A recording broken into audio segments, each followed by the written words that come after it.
Today, I want to present some coordinating conjunctions before you.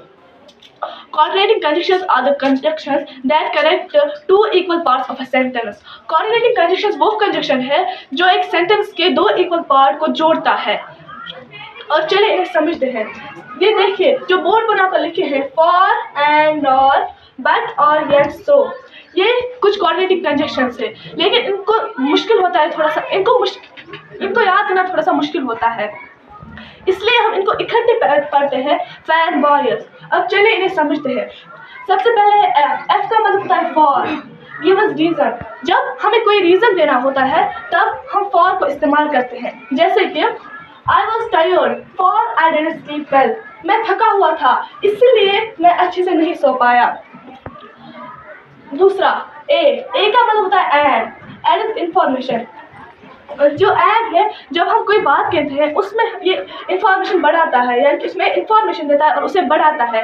जैसे कि she sings and plays the guitar. वो गाना गा रही थी और गिटार भी बजा रही थी, इसने यहाँ पर इंफॉर्मेशन को ऐड किया कि वो गिटार भी बजा रही थी.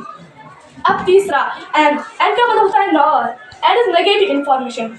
ये भी इंफॉर्मेशन ही ऐड करता है लेकिन नेगेटिव इंफॉर्मेशन, यानी कि जिसमें इनकार हो. जैसे कि ही didn't study nor did he pass. ना ही उसने पढ़ाई की और ना ही वो पास हुआ, इसमें भी इसने इंफॉर्मेशन ही ऐड की लेकिन ये नेगेटिव इंफॉर्मेशन थी और इसमें इनकार हुआ है. चौथा बी का मतलब होता है बट. Shows contrast. कंट्रास्ट का मतलब होता है डिफरेंस. जब हम दो चीज़ों को आपस में कंपेयर करते हैं उसे कंट्रास्ट कहते हैं. और बट कंट्रास्ट दिखाता है, यानी कि डिफरेंस दिखाता है. जैसे कि I like T but not coffee. मैं चाय पीना पसंद करता हूँ लेकिन कॉफ़ी नहीं. इसने टी और कॉफ़ी को कंपेयर किया है, यानी कि डिफरेंस की है उन दोनों में. अब है ओ का मतलब होता है और. गिव्स ए चॉइस, यानी कि जब हमें कोई चॉइस देनी होती है तब हम और को इस्तेमाल करते हैं. जैसे कि डू यू वांट केक और कॉफ़ी आइसक्रीम. तुम केक चाहती हो या आइसक्रीम. इसमें इसने केक और आइसक्रीम के बीच में चॉइस की है. अब वाई का मतलब होता है yet. Shows contrast like but. ये भी डिफरेंस ही करता है बट की तरह.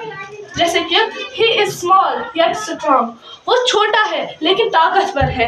इसने यहाँ पर स्मॉल और स्ट्रॉन्ग के बीच में फर्क किया है. एस का मतलब होता है सो. शोज रिजल्ट और कंक्लूजन. ये आखिर में ये नतीजा दिखाता है. जैसे कि it was late so we went home. हमें देर हो रही थी इसलिए हम घर चले गए. इसने यहाँ पर रिजल्ट दिखाया है इसलिए हम घर चले गए. अब आखिर में एक बार और पढ़ लीजिए.